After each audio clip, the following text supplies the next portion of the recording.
ಪ್ರಕಾಶ್ ಅವರೇ, ಅನ್ವೇಷಕರು ನಾಟಕ ನೀವು ಬರೆದ್ಬಿಟ್ಟಿದ್ರಿ, ಅದು ಮುದ್ರಣನೂ ಆಗಿತ್ತು, ಕೆಲವು ಶೋಗಳನ್ನು ಮಾಡಿಬಿಟ್ಟಿದ್ರಿ. ಅದಾದಮೇಲೆ ನಾನು ಆ ತಂಡಕ್ಕೆ ಸೇರಿಕೊಂಡೆ. ಹೌದು. ನೀವು ಹುಟ್ಟು ಹಾಕಿದ ತಂಡ ರಂಗರಿಂಗಣ, ಆ ತಂಡಕ್ಕೆ ನಾನು ಸೇರಿಕೊಂಡೆ. ನೀವಾಗಲೇ ಹೆಸರಿಸಿದ್ರಲ್ಲ ಎಚ್ ಪ್ರಕಾಶ್ ಅವರು ನನ್ನ ನಾಟಕದ ಗುರುಗಳು, ಈಗಿಲ್ಲ. ಇನ್ನೊಬ್ರು ಪ್ರಕಾಶ್, ಎಚ್ ಪ್ರಕಾಶ್ ಅವರು ದಫೆದಾರ್ ಪಾತ್ರ ಮಾಡ್ತಾ ಇದ್ರು, ಪ್ರಕಾಶ್ ಅವರು ಕಾನ್ಸ್ಟೇಬಲ್ ಪಾತ್ರ ಮಾಡ್ತಾ ಇದ್ರು. ನನಗೆ ಆ ನಾಟಕದಲ್ಲಿ ಕೂಲಿ ಅಂತ ಮಧ್ಯದಲ್ಲಿ ಒಂದು ಬಂದು ಹೋಗೋ ಪಾತ್ರ. ಅದಾದ್ಮೇಲೆ ನೀವು ಒಂದು ಪಾತ್ರ ಮಾಡ್ತಾ ಇದ್ರಿ, ಶಾಂತಿನ ಹುಡುಕೋ ಪಾತ್ರ. ಒಬ್ಬ ಅತೃಪ್ತ ಯುವಕ ಆವತ್ತಿನ ಕಾಲದ ಯುವಕರ ಮನಸ್ಥಿತಿಯನ್ನು ಬಿಂಬಿಸುವಂಥ ಒಂದು ಪಾತ್ರ. ಶಾಂತಿನ ಹುಡ್ಕೊಂಡು ಹೋಗ್ತಾ ಇರ್ತಾನೆ ಅವನು ಪೊಲೀಸರು ಅವನ್ನ ಬೇರೆ ಏನೋ ಅರ್ಥ ಮಾಡಿಕೊಂಡು ಹಿಡಿತಾರೆ, ಮಾತಾಡಿಸ್ತಾರೆ. ಆ ಪಾತ್ರವನ್ನು ಮಾಡ್ತಾ ಇದ್ದೆ. ಅದಾದಮೇಲೆ ಪ್ರಕಾಶ್ ಅವರ ಜಾಗಕ್ಕೆ ನಾನು ಬಂದೆ. ನಾನು ಕಾನ್ಸ್ಟೇಬಲ್ ಪಾತ್ರವನ್ನು ಮಾಡೋದಕ್ಕೆ ಆರಂಭ ಮಾಡಿದೆ. ಸುಮಾರಾಗಿ ನನಗೆ ನೆನಪಿರುವ ಹಾಗೆ ನಾವು 80ರಿಂದ 100 ಪ್ರದರ್ಶನ ಮಾಡಿದ್ವಿ ಆ ನಾಟಕನ. ಆ ನಾಟಕ ನಮಗೆ ಯಾವ ರೀತಿ ಕರಗತವಾಗಿ ಹೋಗಿತ್ತು ಅಂದರೆ, ನಮಗೆ ಅದರದ್ದು ರಿಹರ್ಸಲ್ ಬೇಕಿರಲಿಲ್ಲ, ದೃಶ್ಯಗಳೆಲ್ಲ ಮನಸ್ಸಿನಲ್ಲೇ ಇರ್ತಾ ಇತ್ತು. ಆಮೇಲೆ ನೀವು ಆ ನಾಟಕವನ್ನು ಅವತ್ತಿನ ರಂಗಭೂಮಿಗೆ ತುಂಬ ಅನುಕೂಲಕರವಾಗಿ ಬರೆದಿದ್ರು. ಯಾಕೆಂದರೆ ಯಾವುದೇ ಹೆಚ್ಚಿನ ರಂಗಸಜ್ಜಿಕೆ ಬೇಕಾಗಿರಲಿಲ್ಲ, ಹೆಣ್ಣು ಪಾತ್ರ ಇರಲಿಲ್ಲ. ಅದನ್ನೇ ಹೇಳಕ್ ಬಂದೆ. ಯಾಕೆಂದರೆ ಒಂದು ಲೇಡಿ ಪಾತ್ರ ಇದೆ ಅಂದರೆ ಸುಮಾರು 200-300 ರೂಪಾಯಿ ಹೆಚ್ಚಿಗೆ ಖರ್ಚಾಗುತ್ತೆ ನಾಟಕಕ್ಕೆ. ಈ ನಾವು ನಾಟಕಗಳನ್ನು ಹುಡುಕ್ಬೇಕಾದ್ರೆ ಅವತ್ತು ಈ ಒಂದು ನಮ್ಮ ಹವ್ಯಾಸಕ್ಕೋಸ್ಕರ ನಾಟಕಗಳನ್ನು ಮಾಡ್ತೀವಲ್ಲ, ಅಂಥವ್ರೆಲ್ಲ ನಾವು ಗೀತಾ ಏಜೆನ್ಸೀಸ್ಗೆ ಹೋಗಿ ಪುಸ್ತಕ ಹುಡುಕ್ತಾ ಇದ್ದಿದ್ದು. ಲೇಡಿ ಆರ್ಟಿಸ್ಟ್ ಇಲ್ವಾ, ಎಷ್ಟು ಜನ ಆರ್ಟಿಸ್ಟ್ ಇದ್ದಾರೆ, ಅದನ್ನ ನೋಡ್ಕೊಂಡು ಹುಡುಕ್ತಾ ಇದ್ವು ಪುಸ್ತಕ. ಅಂಥ ನಾಟಕಗಳನ್ನು ಆಡೋ ಹವ್ಯಾಸಿಗಳಿಗೆ ನಿಮ್ಮ ಅನ್ವೇಷಕರು ಒಂದು ರೀತಿ ವರದಾನವಾಗಿ ಬಂತು. ಅಲ್ಲಿಂದ ನಿಮ್ಮ ಆಸಕ್ತಿ ಮುಂದೆ ಹೇಗೆ ಬೆಳೀತು ಕಾಲೇಜಿಗೆ ಸೇರಿದ ಮೇಲೆ? ಅದರ ಜೊತೆಗೇನೆ ಈ ಅನ್ವೇಷಕರು ಪಾಪ್ಯುಲರ್ ಆಗಕ್ಕೆ ಶುರುವಾಯಿತು. ಹೌದು. ಎಲ್ಲರೂ ಈಗ ಮುಖ್ಯಮಂತ್ರಿ ಚಂದ್ರು, ರಾಜಾರಾಮು ಇಂಥವರೆಲ್ಲರೂ ಆ ನಾಟಕವನ್ನು ಮಾಡಿ ನನಗೆ ನೀವು ಮಾಡಿದ್ದೀವಿ ಅಂತ ಹೇಳಿದ ಲೆಕ್ಕ ಸಿಕ್ಕಿರದೆ 1700 ಚಿಲ್ಲರೆ ಪ್ರಯೋಗಗಳ ಲೆಕ್ಕ ಸಿಕ್ಕಿದೆ. ಬೇರೆ ಬೇರೆಯವರು, ನಮ್ಮ ಗಜಾನನ್ ಶರ್ಮಾ ಅವರು ಕೂಡ ಮಾಡಿದ್ರಂತೆ. ಅವ್ರಿಗೂ ಕೂಡ ಮೊನ್ನೆ ಸಿಕ್ಕಾಗ ಹೇಳಿದ್ರು, ನೀವೇನು ಅದು ನನಗೆ ಗೊತ್ತೇ ಇರಲಿಲ್ಲ ಆ ನಾಟಕ ಮಾಡಿದ್ವಿ ಅಂತ. ಅಂದ್ರೆ ನಾವು ಅಲ್ಲಿ ಹೇಳಿರ್ತೀವಿ, ಈ ನಾಟಕವನ್ನ ಪ್ರದರ್ಶಿಸುವವರು 25 ರೂಪಾಯಿ ರಾಯಲ್ಟಿ ಕಳಿಸಿ 15 ರೂಪಾಯಿ ಅವಾಗ ಅದನ್ನೇನು ಕೊಡ್ತಿರ್ಲಿಲ್ಲ. ಬಹಳ ಪರವಾಗಿಲ್ಲ, ನಮ್ಮ ನಾಟಕ ರಂಗದ ಮೇಲೆ ಬಂತು. 1700 ಚಿಲ್ಲರೆ ಪ್ರಯೋಗಗಳು ಆಗಿದ್ದ ದಾಖಲೆ ಕೂಡ ನನ್ನ ನಂತರ ಬಹಳ. ಎಷ್ಟು ಮುದ್ರಣ ಆಗಿದೆ ಅದು? ಪುಸ್ತಕ 4 ಮುದ್ರಣ ಆಗಿದೆ. ಈಗ ಲಭ್ಯ ಇದೆ ನಿಮ್ಮಲ್ಲಿ? ಈಗ ಲಭ್ಯ ಇದೆ. ಆಮೇಲೆ ಅಲ್ಲಿ ನನಗೆ ಜಿಗ್ ಬೋರಿಂಗು ನನಗೆ ಒಂದು ವೃತ್ತಿ ಆಯಿತು. ಜೊತೆಗೆ ನಾನು ಇಲ್ಲಿ ನಮ್ಮ ಸ್ನೇಹಿತರುಗಳಿಗೆ ಅವ್ರಿಗೆಲ್ಲ ಅಸಮಾಧಾನ ಆಯಿತು ಒಂದು ಸ್ವಲ್ಪ. ಏನು ಇವರು ಇದನ್ನು ಮಾಡೋದು ಬಿಟ್ಬಿಟ್ಟು ಮಾಡಿದರೆ ಸೂಪರ್ವೈಸರ್ ಆಗ್ತಾ ಇದ್ರಿ, ಮುಂದೆ ಡಿಪ್ಲೊಮಾ ಮಾಡಿದರೆ ಸೂಪರ್ವೈಸರ್ ಆಗ್ತಾ ಇದ್ರಿ, ಅದೆಲ್ಲ ಬಿಟ್ಬಿಟ್ಟು BA ಗೆ ಹೋಗಿ ಸೇರ್ಕೊಂಡ್ವಿ ಅಂತ. ನಮ್ಮ ಸೀತಾರಾಮಯ್ಯನವ್ರು, ನಮ್ಮ ಚೀಫ್ ಆಫ್ ದಿ ಡಿಪಾರ್ಟ್ಮೆಂಟ್, ಅವರು ಕೂಡ ಹೇಳಿದರು, ಏನೋ ನೀನು ಮುಂದೆ ಭಾಳ ಇಂಪ್ರೂವ್ ಆಗ್ತೀಯಾ, ಭಾಳ ಇದಾಗ್ತೀಯಾ ಅಂತ ಅಂದ್ಕೊಂಡು ಜಿಗ್ ಬೋರಿಂಗ್ ತಂದು ಹಾಕಿರೆ, ಇದು ಯಾವುದೋ BA ಗೆ ಹೋಗಿ ಸೇರ್ಕೊಂಡಿದ್ದೀರಲ್ರಿ ಅಂತ. ಆಮೇಲೆ ಏನೋ ಸೇರ್ಕೊಂಡಿದ್ದೀನಿ ಸರ್ ಅಂದರೆ ಅವರು ಏನೂ ಒತ್ತಾಯ ಮಾಡಲಿಲ್ಲ. ಸರಿ, ಹಾಗೆ ಮಾಡಿಕೊಂಡು ಅಲ್ಲಿ ನನಗೆ ಹೊರಗಡೆಯ ಬಾಹ್ಯ ಸಂಪರ್ಕಗಳು ಒಂದಷ್ಟು ಬರೋಕ್ಕೆ ಶುರುವಾಯಿತು. ಅಲ್ಲಿ ಮುಖ್ಯಮಂತ್ರಿ ಚಂದ್ರು ಅಂತ ಅವಾಗಿನ್ನೂ ಪಾಪ್ಯುಲರ್ ಆಗಿರಲಿಲ್ಲ. ಚಂದ್ರಶೇಖರ್ ಅವಾಗ HN ಚಂದ್ರಶೇಖರ್ ಅಂತ ಅವ್ರ ಹೆಸರು. ಅವರು ಬೆಂಗಳೂರು ಯೂನಿವರ್ಸಿಟಿಲೇ ಎಂಪ್ಲಾಯಿ. ಆಮೇಲೆ BV ರಾಜಾರಾಮ್ ಅಂತ ಇದ್ರು. ಅವರೆಲ್ಲ ಡಿಪ್ಲೊಮಾ ಓದ್ತಾ ಇದ್ರು. ಅವಾಗ ಅಲ್ಲೊಂದು ಡಿಪ್ಲೊಮಾ ಇತ್ತು, ನಾಟಕದಲ್ಲಿ ಡಿಪ್ಲೊಮಾ. ಸಂಜೆ ಕಾಲೇಜಿನ ಸ್ಟೂಡೆಂಟ್ಸ್ ಇವರೆಲ್ಲ. ಯಾರು ಈ ಮುಖ್ಯಮಂತ್ರಿ ಚಂದ್ರು, ರಾಜಾರಾಮು ಇವರೆಲ್ಲ ಸಂಜೆ ಕಾಲೇಜಿನ ಸ್ಟೂಡೆಂಟ್ಸ್. ನಾವೆಲ್ಲ ಡೇ ಕಾಲೇಜಿನ ವಿದ್ಯಾರ್ಥಿಗಳು.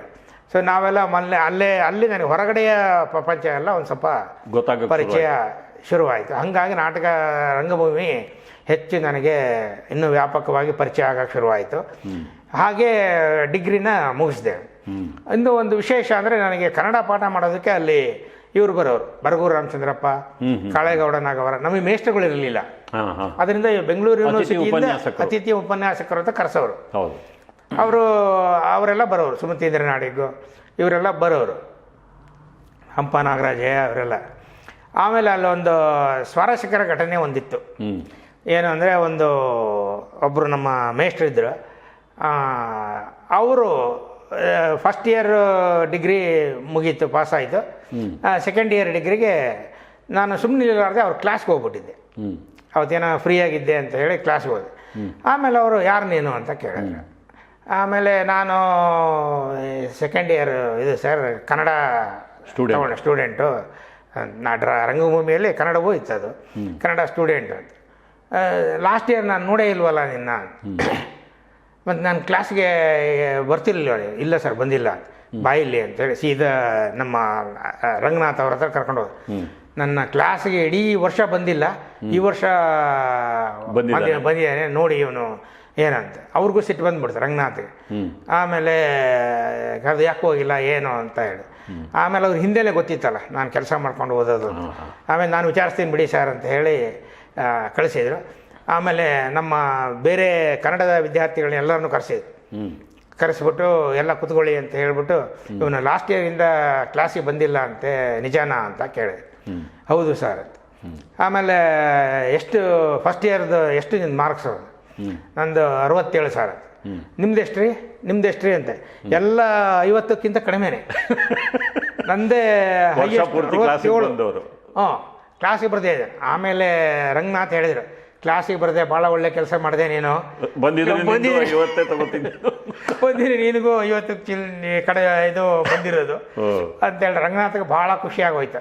ನಾನು ನೋಡಿ ನಿನ್ನ ಸೇರಿಸ್ಕೊಂಡಿದ್ದಕ್ಕೂ ಮುಂದೇನು ಇದೇ ಥರ ಓದು ಅಂತ. ಆ ಜಯದೇವ್ ಅಂತ ನಮ್ಮ ಮೇಸ್ಟ್ರವರು, ಅವ್ರು ಕಂಪ್ಲೇಂಟ್ ಮಾಡಿದರು. ಈಗಲೂ ನಮಗೆ ಭಾಳ ಬೇಕಾದವರು. MA ನನಗೆ ಇದಾಗಿದ್ರು, ಲೆಕ್ಚರರ್ ಆಗಿದ್ರು. ನಮ್ಮ BA ಇವರೆಲ್ಲ ಬರೋರು, ಬರಗೂರು ರಾಮಚಂದ್ರಪ್ಪ, ಕಾಳೇಗೌಡ ನಾಗವಾರ, ಇವರು ಸುಮತೀಂದ್ರ ನಾಡಿಗು, ಇವರೆಲ್ಲ ನಮಗೆ ಪಾಠ ಮಾಡೋದಕ್ಕೆ ಅಂತ ಬರೋರು. ಆಮೇಲೆ ಅವರೆಲ್ಲ KV ನಾರಾಯಣ ಇವರೆಲ್ಲ ಇದ್ದರು. ಆಮೇಲೆ ಒಂದು ದಿವಸ ಹೋಟ್ಲಲ್ಲಿ ಕುತ್ಕೊಂಡು ಹಿಂಗೆ ಮಾತಾಡ್ತಾ ಇದ್ವಿ. BA ಮುಗಿದಿತ್ತು, ಇನ್ನೂ ಎಕ್ಸಾಮ್ ಆಗಿರಲಿಲ್ಲ. ಆಮೇಲೆ ನಿಮ್ಮದು ಒಳ್ಳೆ ಮಾರ್ಕ್ಸ್ ಇತ್ತು, ಯಾಕ್ರೆ ನೀವು ಕನ್ನಡ MA ಮಾಡಬಾರ್ದು ಅಂತ ಬರಗೂರು ರಾಮಚಂದ್ರಪ್ಪ ಹೇಳಿದರು. ಆಮೇಲೆ KV ನಾರಾಯಣ ಅಂತ ಇದ್ರು, ಅವರು ಹೇಳಿದರು ಹೌದು ಮಾಡ್ಬೋದು ನೀವು ನೋಡಿ. ಆಮೇಲೆ ನಾನು ಹೇಳಿದೆ ಯಥಾ ಪ್ರಕಾರ ಅದೇ ಪಿಟೀಲ್ ನಾನು ಕೆಲಸ ಮಾಡ್ಕೊಂಡು ಇದು ಮಾಡಬೇಕು ಹಾಗೆ ಹಿಂಗೆ ಅಂತ. ಅಯ್ಯೋ MA ಅಟೆಂಡೆನ್ಸ್ನ ಅಷ್ಟು ಸೀರಿಯಸ್ ಆಗಿ ಏನು ತಗೊಳ್ಳಲ್ಲ, ನೀವು ಬನ್ನಿ ಸುಮ್ಮನೆ ಅಂತ. ಆಮೇಲೆ ಸರಿ BA ಒಳ್ಳೆ ಮಾರ್ಕ್ಸ್ ಬಂತು, MAಗೆ ಅಪ್ಲೈ ಮಾಡಿದೆ. MA ಸೀಟ್ ಸಿಕ್ತು. ಸರಿ ಹಾಗೆ ಕನ್ನಡ MAನು ಮಾಡಿದೆ. ಇಲ್ಲಿ ಜಿಗ್ಬೋರಿಂಗ್ ನಡೀತಾ ಇತ್ತು. ಜಿಗ್ಬೋರ್ ಅಲ್ಲಿ ಕನ್ನಡ MA ಒಂದು ದಿವಸ ಹೀಗೆ ಒಂದು ವರ್ಷದ ಕೊನೆ ಆಯಿತು. ಶಿವರುದ್ರಪ್ಪನವ್ರು ಒಂದು ಸರಿ ಅಟೆಂಡೆನ್ಸ್ ತೊಗೊಳ್ತಾರೆ. ಎಲ್ಲರನ್ನು ಕರೆದ್ರು, ಪ್ರಕಾಶ್ ಅಂತ. ನಾನು ಎಸ್ ಸರ್. ಪ್ರಕಾಶ್ ಅಂತ, ಎಸ್ ಸರ್. ಆಮೇಲೆ ಎದ್ದು ನಿಂತ್ಕೊಂಡೆ, ಯಾರು ನೀನು ಅಂತ. ಆಮೇಲೆ ನಾನು ಸ್ಟೂಡೆಂಟ್ ಸರ್ ಅಂತ. ಉದ್ದಕ್ಕೆ ಆಬ್ಸೆಂಟ್ ಇದೆ ಅದರೊಳಗಡೆ. ಬಂದಿರೋ ವರ್ಷ ಮುಗಿತಾ ಬಂತು, ಬಂದಿರೋದು ಇವತ್ತೇ. ನನ್ನ ಕ್ಲಾಸ್ಗೆ ಅವರೇ ಹೆಡ್ ಆಫ್ ದಿ ಡಿಪಾರ್ಟ್ಮೆಂಟ್. ನನ್ನ ಕ್ಲಾಸ್ಗೆ ನೀನು ಇವತ್ತು ಬಂದಿದೆಯಾ ಅಂದರೆ ಬೇರೆಯವ್ರ ಕ್ಲಾಸ್ಗೆ ನೀನು ಎಷ್ಟು ಬಂದಿರಬೇಕು ಅಂತ ಹೇಳಿ ಅವರು ಭಾಳ ಬೇಜಾರು ಮಾಡ್ಕೊಂಡ್ರು. ಏನು ಹಿಂಗೆಲ್ಲ ಆದರೆ MA ಸ್ಟೂಡೆಂಟ್ಗಳು ನೀನು ಪಾಸ್ ಆಗಲ್ಲ, ನೀನು ಯಾವತ್ತೂ ಪಾಸ್ ಆಗಲ್ಲ, ಹೇಳಿರ್ತೀನಿ ಬರೆದಿಟ್ಟಿಗೋ, ನೀನು ಪಾಸ್ ಆಗಲ್ಲ ಅಂತ ಹೇಳಿದ್ರು. ಶಾಸನ ಬರೆದು ಶಾಸನವು ಅವ್ರಿಗೆ ಗೊತ್ತಾಗಬೇಕು. ಸರಿ ಸರ್ ಅಂತ ಹೇಳಿ ಆಮೇಲೆ ನಾನು ಹ್ಞೂ ಸರ್ ಅಂತ ಹೇಳಿ ಸುಮ್ಮನಾದೆ. ಇನ್ನೇನು ಮಾಡೋದು, ಪ್ರಸಾದ. ಆಮೇಲೆ ಫಸ್ಟ್ ಇಯರ್ MA ಮುಗೀತು. ಸೆಕೆಂಡ್ ಇಯರಲ್ಲಿ ಗೋಲ್ಡ್ ಮೆಡಲ್ ನನಗೆ ಗೋಲ್ಡ್ ಮೆಡಲ್ ಬಂತು. ಆಮೇಲೆ ಮತ್ತೆ ಅವರು ಕರೆಸಿದ್ರು. ಅಷ್ಟೊತ್ತಿಗೆ ಏನಾಗಿತ್ತು, ನಾನು ಕನ್ನಡ ಸಂಘದ ಇದು ಸೆಕ್ರೆಟರಿ ಆಗಿದ್ದೆ ಅಲ್ಲಿ. ಇಲ್ಲಿ ಕ್ಲಾಸಿಗೆ ರೆಗ್ಯುಲರ್ ಬರದೇ ಇದ್ದರು, ಇವೆಲ್ಲ ಎಕ್ಸ್ಟ್ರಾ ಕರಿಕ್ಯುಲರ್ ಆಕ್ಟಿವಿಟೀಸ್ ಮಾಡ್ತಾನೆ ಇದ್ದೆ. ಅಲ್ಲಿ ಸೆಕ್ರೆಟರಿ ಆಗಿದ್ದೆ, ಅದರಿಂದ ಶಿವರುದ್ರಪ್ಪ ಹೆಚ್ಚು ಪರಿಚಯ ಆದರು. ಆಮೇಲೆ ಅದು ಬೇರೆ ಐತಲ್ಲ ಕ್ಲಾಸಲ್ಲಿ ಕ್ಲಾಸ್ ತಗೊಂಡಿದ್ದು, ಅದರಿಂದ ಇನ್ನೂ ಹೆಚ್ಚು ಪರಿಚಯ ಆದರು. ಆಮೇಲೆ ಗೋಲ್ಡ್ ಮೆಡಲ್ ಬಂದ ಮೇಲೆ ಮತ್ತೆ ಕರೆಸಿದ್ರು. ನಿಜವಾಗ್ಲೂ ಗೋಲ್ಡ್ ಮೆಡಲ್ ನಿಂದೇನೆ ಕ್ವಶನ್ ಆನ್ಸರ್ ಮಾಡ್ರೆ ನೀನೇನ ಸರಿಯಾಗಿ ನೋಡಿದ್ರ ಅಂತ. ನಾಡಿಗರು ಪಕ್ಕದಲ್ಲೇ ಕೂತಿದ್ರು. ನಾಡಿಗರು ಸರಿಯಾಗಿ ಬರ್ದಿದ್ದಾನೇನ್ರಿ, ನೋಡಿದ್ರೇನ್ರಿ ಅಂತ. ನೋಡಿದ್ದೀನಿ ಸರ್, ನಾನು ಸರಿಯಾಗಿ ಚೆಕ್ ಮಾಡಿದ್ದೀನಿ, ಇವ್ರಿಗೆ ಗೋಲ್ಡ್ ಮೆಡಲು ಅಂತ. ಆಮೇಲೆ ಅವ್ರಿಗೆ ಭಾಳ ಖುಷಿ ಆಯಿತು. ಆಮೇಲೆ ಆ ಸಂತೋಷ್ ಜೊತೆಗೆ ಅವರು ಸಾಯೋವರೆಗೂ ನನ್ನ ಜೊತೆಗೆ ಭಾಳ ಒಳ್ಳೆ ಆತ್ಮೀಯ ಸಂಬಂಧವನ್ನು ಇಟ್ಕೊಂಡಿದ್ರು ಶಿವರುದ್ರಪ್ಪನವರು. ಆಮೇಲೆ ಅಲ್ಲಿ ಮುಗಿದ ಮೇಲೆ ಮತ್ತೆ 3ನೇ ಹಂತದ ನಂದು ಜರ್ನಿ ಶುರುವಾಯಿತು. ಈಗ ಜಿಗ್ಬೋರಿಂಗಲ್ಲಿ ಕೆಲಸ ಮಾಡ್ತಾ ಇದ್ದೀನಿ. MA ಮಾಡ್ಕೊಂಡಿದ್ದೀನಿ. ನನ್ನ ಜೊತೆಗೆ ಡಿಪ್ಲೊಮೊ ಮಾಡ್ಕೊಂಡವರೆಲ್ಲ ಫೈನಲ್ ಡಿಪ್ಲೊಮೊ, ನಂದು 2 ವರ್ಷ ಕೋರ್ಸು, ಅವ್ರದ್ದೆಲ್ಲ 3 ವರ್ಷದ ಕೋರ್ಸು. ಹೌದು, ನಾನು ಮಾಡಿದ್ದೀನಿ. ನೀವು ಅಂದರೆ ಲೇಟಾಗಿ ಮಾಡಿದ್ರಿ, 1 ವರ್ಷ. ಹೌದು, ನಮ್ಮದು ಅವರು ಫೈನಲ್ ಇಯರ್ ಡಿಪ್ಲೊಮೊ, ನಂದು ಇದು ಮುಗೀತು. ಏನು ಮಾಡೋದು ಅಂತ ನನಗೆ ತೋಚ್ತಾ ಇಲ್ಲ. ನಾನು MA ಮಾಡ್ಕೊಂಡು ಏನು ಮಾಡಲಿ ಚಿಕ್ಕ ಬೋರಿಂಗಲ್ಲಿ ಇದ್ಕೊಂಡು. ಅಲ್ಲಿಗೇನೋ ಪೂರಕವಾದ್ದಲ್ಲ. ಅಲ್ಲಿ ಏರ್ ಕಂಡೀಷನ್ ಒಂದು ಅನ್ನೋದೊಂದು ಬಿಟ್ಬಿಟ್ರೆ ಬೇರೆ ಏನೂ ಇದೇ ಇರಲಿಲ್ಲ. ಆಮೇಲೆ ಕೊನೆಗೆ ಒಂದು ದಿವಸ NGF ಅಲ್ಲಿ ಒಂದು ಇದನ್ನು ಶುರು ಮಾಡಿದರು, ಟ್ರಾನ್ಸ್ಲೇಷನ್ ಡಿಪಾರ್ಟ್ಮೆಂಟ್ ಅಂತ. ಕೃಷ್ಣೇಗೌಡರು ಅಂತ ಅಲ್ಲಿ ಇದ್ರು ಅವಾಗ ಡೈರೆಕ್ಟರ್. ಅವರು ಒಂದು ಟ್ರಾನ್ಸ್ಲೇಷನ್ ಡಿಪಾರ್ಟ್ಮೆಂಟ್ ಅಂತ ಅಷ್ಟೊತ್ತಿಗೆ ಶುರು ಮಾಡಿದರು. ಅದು ನಡೀತಾ ಇತ್ತು. ಆಮೇಲೆ ಇನ್ನೊಂದಷ್ಟು ಜನನ ಅಪಾಯಿಂಟ್ ಮಾಡಬೇಕು ಅದಕ್ಕೆ ಅಂತ ಹೇಳಿ ಇನ್ನೊಂದು 4 ಜನನ ಮಾಡಬೇಕು ಅಂತ ಇತ್ತು. ಆಮೇಲೆ ಕೃಷ್ಣೇಗೌಡ್ರಿಗೆ ಒಂದು ಐಡಿಯಾ ಬಂತು, ನೋಡ್ರಿ ಹೊರಗಡೆ ಅವ್ರನ್ನ ಕರ್ಕೊಂಡು ಬಂದರೆ ಅವ್ರಿಗೆ ಬರೀ ಕನ್ನಡ ಗೊತ್ತಿರುತ್ತೆ, ನಮ್ಮ ಒಳಗಡೆಯಿಂದನೇ ಯಾರಾದರೂ ಬಂದರೆ ಅವ್ರಿಗೆ ಇಲ್ಲಿ ಟೆಕ್ನಿಕಲ್ ನಾಲೆಡ್ಜ್ ಇರುತ್ತೆ, ಜೊತೆಗೆ ಕನ್ನಡ ಮಾಡಿ ಈ ಟೆಕ್ನಿಕಲ್ ನಾಲೆಡ್ಜ್ ಇದ್ದರೆ ಒಳ್ಳೆಯದು. ಅದಕ್ಕೆ ಒಳಗಿನವ್ರನ್ನ ಒಂದಿಬ್ಬರು ತಗೊಳ್ಳಿ ಅಂತ, 1-2-3 ಯಾರನ್ನಾರು ಒಳಗಿನವ್ರನ್ನ ತಗೊಳ್ಳಿ, 1-2 ಔಟ್ಸೈಡ್ನವ್ರನ್ನ ತಗೊಳ್ಳಿ ಅಂತ ಹೇಳಿ. ಆಮೇಲೆ ನಮ್ಮಲ್ಲಿ ಸಂಧ್ಯಾ ರೆಡ್ಡಿ ಅವರೆಲ್ಲ ಅಲ್ಲಿ ಇದ್ರು, ಅವಾಗ ಅವರೇ ಮುಖ್ಯಸ್ಥರಾಗಿದ್ರು. ಅವ್ರು ಹೇಳಿದ್ರು, ಒಳಗಡೆ ಕನ್ನಡ MA ಯಾರು ಸರ್ ಮಾಡ್ತಾರೆ, ಕನ್ನಡ MA ಮಾಡಿದವರು ಇಲ್ಲಿಗೆ ಯಾಕೆ ಬರ್ತಾರೆ, ಇಲ್ಲೇನಿದ್ರು ಮೆಕ್ಯಾನಿಕಲ್ ಡಿಪ್ಲೊಮಾ ಟೆಕ್ನಿಕಲ್ AMI ಮಾಡ್ತಾರೆ. ಅದೇ. ಆಮೇಲೆ ಅಷ್ಟೊತ್ತಿಗೆ ಅಲ್ಲಿ ದ್ವಾರಕನಾಥ್ ಅಂತ ಒಬ್ಬರಿದ್ರು, ಎಚ್ ಎನ್ ದ್ವಾರಕನಾಥ್ ಅಂತ ಇದ್ರು. ಅವರು ಕೃಷ್ಣೇಗೌಡರಿಗೆ PA ಆಗಿದ್ರು. ಆಮೇಲೆ ಅವ್ರು, ಇಲ್ಲ ಸರ್ ನನಗೆ ಗೊತ್ತಿದ್ದಂಗೆ ಒಬ್ಬ ಹುಡುಗ ಇದ್ದಾನೆ, ನನಗೆ ಅವರು ಭಾಳ ನಿಕಟ ಆಗಿಬಿಟ್ಟಿದ್ರು ಅಷ್ಟೊತ್ತಿಗೆ. ದ್ವಾರಕನಾಥ್, ಆಮೇಲೆ ಕಸ್ತೂರಿ ಅಂತ ಒಬ್ಬರು ಇದ್ರಲ್ಲ ಅವಾಗ, ಅವರು ಎಲ್ಲ ಹೆಚ್ಚು ಕ್ಲೋಸ್ ಆಗಿದ್ರು. ಅವ್ರು, ಇಲ್ಲ ನನಗೆ ಗೊತ್ತಿದ್ದಾರೆ, ಕ್ವಾಲಿಫೈಡ್ ಇದ್ದಾರೆ, ನೀವು ಕಾಲ್ಫಾರ್ ಮಾಡಿ ಅಪ್ಲೈ ಮಾಡ್ಬೋದು ಅವರು ಅಂತ ನನ್ನನ್ನು ಗಮನದಲ್ಲಿಟ್ಕೊಂಡು ಹೇಳಿದರು. Internal call for. ಆಮೇಲೆ ಇಂಟರ್ನಲ್ ಕಾಲ್ಫಾರ್ ಮಾಡಿದರು. ನಾವು ಒಂದು 2-3 ಜನ ಅಪ್ಲೈ ಮಾಡಿದ್ವಿ. ನಾನು ಮಾಡಿದೆ, ಚಂದ್ರಶೇಖರ್ ಅಂತ ಒಬ್ಬರು ಇದ್ದರು, ಅವ್ರು ಮಾಡಿದರು. ಆಮೇಲೆ ಇನ್ನೊಬ್ಬರು ಪ್ರಕಾಶ್ ಅಂತಲೇ ಇದ್ದರು, ಅವ್ರು ಮಾಡಿದರು. 3 ಜನ ಮಾಡಿದ್ವಿ. ಇನ್ನೊಂದಿಬ್ಬರು ಯಾರೋ ಮಾಡಿದರು, ಅವ್ರೇನೋ ಸೆಲೆಕ್ಟ್ ಆಗಲಿಲ್ಲ. ನಾವು 3 ಜನ ಸೆಲೆಕ್ಟ್ ಆದರು. ಆಮೇಲೆ ಅದೇ ಸಂಬಳಕ್ಕೆ ಅಂದರೆ ಸೀನಿಯರ್ ಅಸಿಸ್ಟೆಂಟ್ ಅಂತ ತೊಗೊಂಡ್ರು. ಅಂದರೆ ಅದಕ್ಕಿಂತ ಒಂದು ಇನ್ಕ್ರಿಮೆಂಟ್, ಕೆಲಸ ಬದಲಾವಣೆ, ಸಂಬಳ ಅದೇ ಇರುತ್ತೆ, ಒಂದು ಇನ್ಕ್ರಿಮೆಂಟ್ ಏನೋ ಕೊಡ್ತಾರೆ. ಆ ರೀತಿದೇನೋ ಒಂದು ವ್ಯವಸ್ಥೆ, ಆ ರೀತಿ ಒಂದೇನೋ ಒಂದು ಇದು ಮಾಡಿದರು. ನಾನು ಮತ್ತೆ ಟ್ರಾನ್ಸ್ಲೇಷನ್ ಡಿಪಾರ್ಟ್ಮೆಂಟಿಗೆ ಬಂದೆ. ನನ್ನ ಇಡೀ ಕ್ಯಾರಿಯರಿನ ರೂಪವೇ ಬದಲಾವಣೆ ಆಯಿತು. ಟೆಕ್ನಿಕಲ್ಲಿಂದ ಪೂರ್ತಿ ಟೆಕ್ನಿಕಲ್ ಬಿಟ್ಟುಬಿಟ್ಟು ಟ್ರಾನ್ಸ್ಲೇಷನ್ ಇದಕ್ಕೆ ಬಂದೆ. ಆಮೇಲೆ ಅಲ್ಲಿ ದ್ವಾರಕನಾಥ್ ಇದ್ದರು, HN ದ್ವಾರಕನಾಥ್ ಟ್ರಾನ್ಸ್ಲೇಷನ್ ಡಿಪಾರ್ಟ್ಮೆಂಟಲ್ಲೇ ಇದ್ದರು. ಸಂಧ್ಯಾ ರೆಡ್ಡಿ, ಪ್ರತಿಭಾನಂದ್ ಕುಮಾರ್ ಇವರೆಲ್ಲ ನಮ್ಮ ಜೊತೆಗೆ ಇದ್ದರು. ಅಲ್ಲಿ ಒಂದು 6 ತಿಂಗಳು ಕೆಲಸ ಮಾಡಿದ್ವಿ. ಆಮೇಲೆ ಏನಾಯಿತು, ಏನೇನೋ ಕೆಲವೆಲ್ಲ ಇದು ಡಿಫರೆನ್ಸ್ ಆಫ್ ಒಪಿನಿಯನ್ಗಳು ಬಂದ್ಬಿಟ್ಟು ಟ್ರಾನ್ಸ್ಲೇಷನ್ ಡಿಪಾರ್ಟ್ಮೆಂಟ್ನ ಡಿವೈಡ್ ಮಾಡಿಬಿಟ್ರು. ಡಿವೈಡ್ ಮಾಡಿ ದ್ವಾರಕನಾಥ್ ಕಡೆ ಒಂದಾಯಿತು, ಸಂಧ್ಯಾ ರೆಡ್ಡಿ ಕಡೆ ಎರಡು ಬಣ ಅಂದರೆ ಅಧಿಕೃತವಾಗಿ ನನ್ನನ್ನು ದ್ವಾರಕನಾಥ್ ಸೇರಿಸ್ಕೊಂಡ್ರು.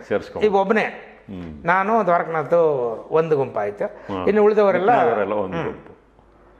ಅಷ್ಟೊತ್ತಿಗೆ ಇನ್ನೊಬ್ರು ಚಂದ್ರಶೇಖರ್ ಅಂತ ಇದ್ರು, ಅವ್ರನ್ನೂ ನನ್ನ ಸೇರಿಸಿ IRD ಅಂತ ಒಂದು ಲೀಗಲ್ ಡಿಪಾರ್ಟ್ಮೆಂಟ್ ಇತ್ತು, ಆ ಲೀಗಲ್ ಡಿಪಾರ್ಟ್ಮೆಂಟಿಗೆ ಹಾಕ್ಬಿಟ್ರು ನಮ್ಮನ್ನು.